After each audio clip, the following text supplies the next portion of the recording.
السلام علیکم۔ کسی عرب میڈیا پر شائع ہونے والی ایک تحریر کا کسی نے اردو ترجمہ کیا ہے۔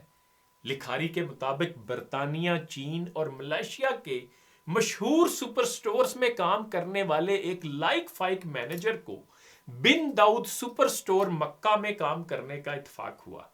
وہ مینیجر برطانوی نژاد تھا اور بزنس مینجمنٹ کی کتابوں میں اس نے ہمیشہ اپنے مد مقابل یا کمپیٹیٹر یعنی منافس کو نیچا دکھا کر آگے بڑھنا ہی سیکھا تھا۔ مکہ مکرمہ میں کچھ عرصہ اس نے بطور ریجنل مینیجر کے اپنی خدمات سر انجام دیں۔ اسی دوران اس نے دیکھا کہ ایک دوسرے نام کے سپر سٹور کی برانچ اس کے سٹور کے بالکل سامنے کھلنے کی تیاریاں ہو رہی ہیں۔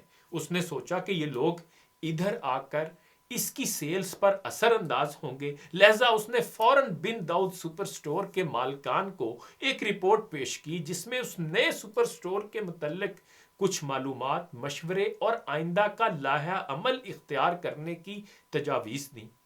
لیکن اس کو زندگی میں حیرت کا شدید ترین جھٹکا لگا جب مالکان نے اس کو نئے کھلنے والے سپر سٹور کے ملازمین کا سامان رکھوانے، سٹور کی تزئین و آرائش اور ان کے چائے پانی کا خاص خیال رکھنے کا کہا۔ پھر اس کی حیرت کو ختم کرنے کے لیے بن داؤد سٹورز کے مالکان نے کہا کہ وہ اپنا رزق اپنے ساتھ لائیں گے اور ہمارا رزق ہمارے ساتھ ہوگا۔ اپنے لکھے گئے رزق میں ہم ایک ریال کا اضافہ نہیں کر سکتے اگر اللہ نہ چاہے، اور نئے سٹور والوں کے رزق میں ہم ایک ریال کی کمی نہیں کر سکتے اگر اللہ نہ چاہے تو پھر کیوں نہ ہم بھی اجر کمائیں اور مارکیٹ میں نئے آنے والے تاجر بھائی کو خوش آمدید کہہ کر ایک خوشگوار فضا قائم کریں۔ پھر لکھاری نے ایک دوسرا واقعہ بیان کیا ہے جو مشہور پولٹری کمپنی کا ہے۔ الفقیہ پولٹری کمپنی کے مالک نے مکہ مکرمہ میں ایک عظیم الشان مسجد جس کا نام مسجد فقیہ ہے بھی تعمیر کی ہے۔ اس کی منافس کمپنی یعنی اس کا کمپیٹیٹر الوطنیہ چکن لاکھوں ریالوں کی مقروض ہو کر دیوالیہ پن کے قریب پہنچ گئی۔ فقیہ کمپنی کے مالک نے جب یہ صورتحال دیکھی تو اپنی مخالف کمپنی کے مالک کو ایک خط بھیجا اور ساتھ ایک 10 لاکھ ریال سے زائد کا چیک بھیجا۔ اس خط میں اس نے لکھا تھا، میں دیکھ رہا ہوں کہ تم دیوالیہ پن کے قریب کھڑے ہو، میری طرف سے یہ رقم قبول کرو، اگر مزید رقم کی ضرورت ہے تو بتاؤ، پیسوں کی واپسی کی فکر مت کرنا، جب ہوئے لوٹا دینا۔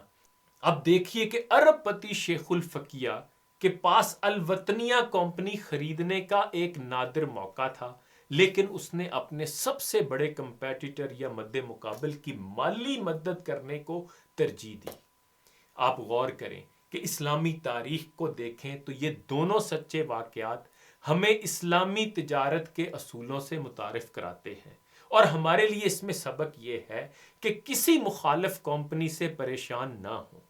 اگر آپ اپنا کام ایمانداری سے کرتے اور کسی پر احسان کرتے ہیں تو اللہ تعالیٰ آپ کا بازو پکڑ کر آپ کو کامیابی کی معراج تک پہنچا دیتے ہیں۔ اور یہ بھی یاد رکھیں کہ کسی کی ٹانگ کھینچنے سے آپ کا رزق زیادہ نہیں ہوگا، اس کے جو نصیب کا ہے اس کو مل کر رہے گا۔ یاد رکھیے گا، دکان پر گاہک اللہ بھیجتا ہے۔ انہی گزارشات کے ساتھ اجازت چاہوں گا، اپنا خیال رکھیے گا، اللہ حافظ۔